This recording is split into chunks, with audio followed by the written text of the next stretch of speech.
Hi friends, ఈరోజు నేను Vijayawada Indira Gandhi municipal స్టేడియంలో ఉన్నాను.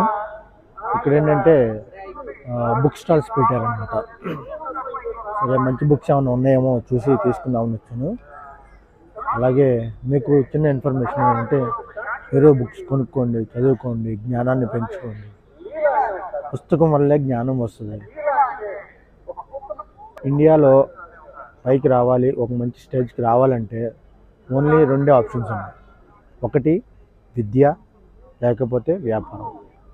మోస్ట్లీ పైకి వచ్చే వాళ్ళందరూ విద్యతోనే వస్తారు.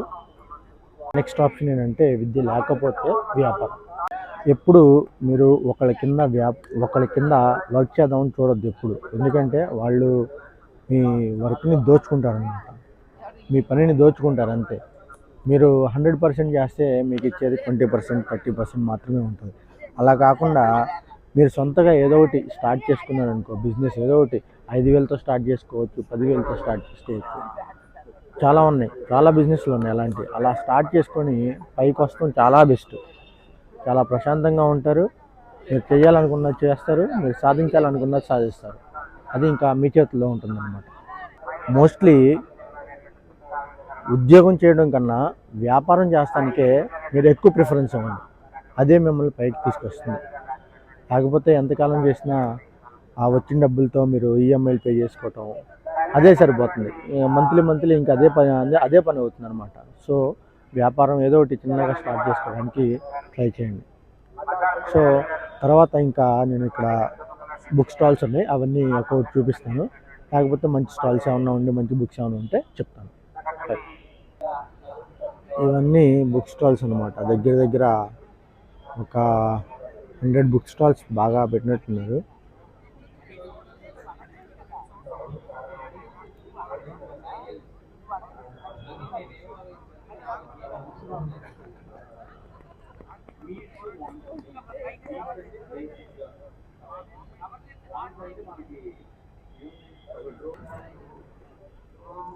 ఇది లోగిలి బుక్ స్టాల్ అనమాట. వాళ్ళ దగ్గర బుక్స్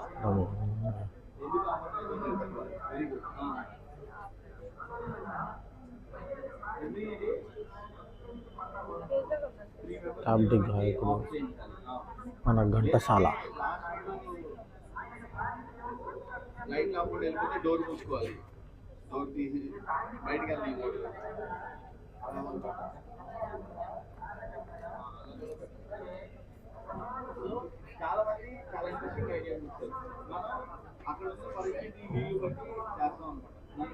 సుభాష్ చంద్రబోస్ ఓ భారత యాత్రిక బుక్ అనమాట.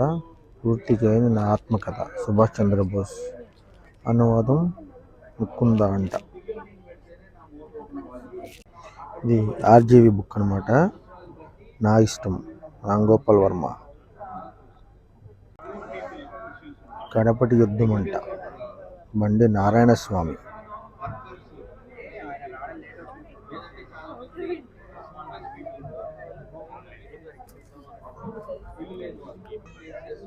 నానిగాడు మీ మల్లికార్జున్ అంట, నానిగాడి కథ ఇది. ఇది ఓషో ఆత్మకథ.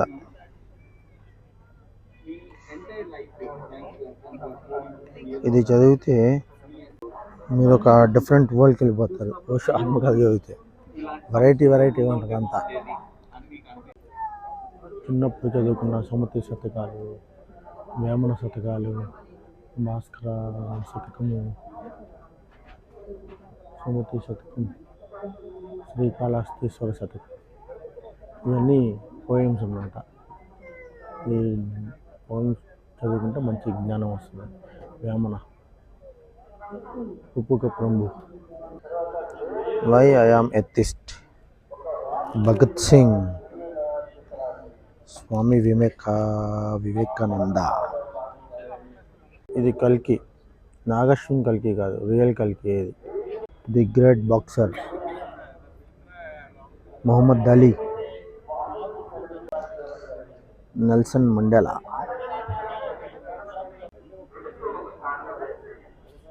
ఏ పద్ధతుల్లో పనిచేశారండి? ఓకే.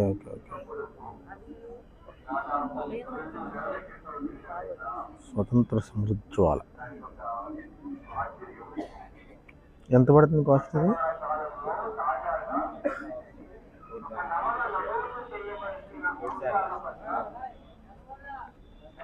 ఈయన ఉద్ధమ్ సింహ్ ఓకే. 1940 మార్చి నాడు ఈయన డయ్యర్ని చంపేశాడు, గో డయ్యర్ని.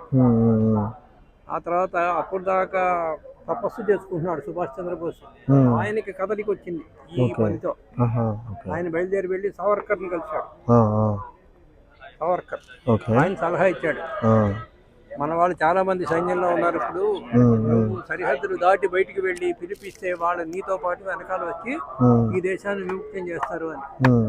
దాని ప్రకారం ఆయన జర్మనీ వెళ్ళాడు, జపాన్ వెళ్ళాడు, అజాద్ తీసుకొచ్చాడు.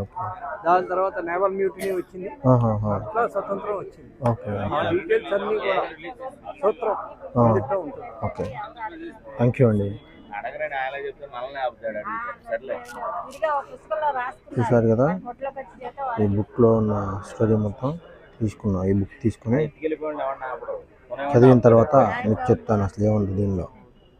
బ్రో, మనకి స్వతంత్రం ఊరికనే రాలేదు.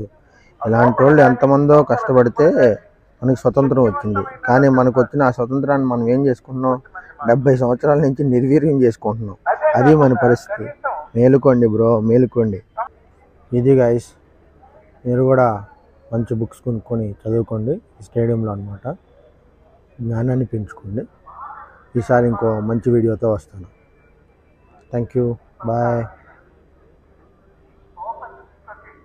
Bye bye.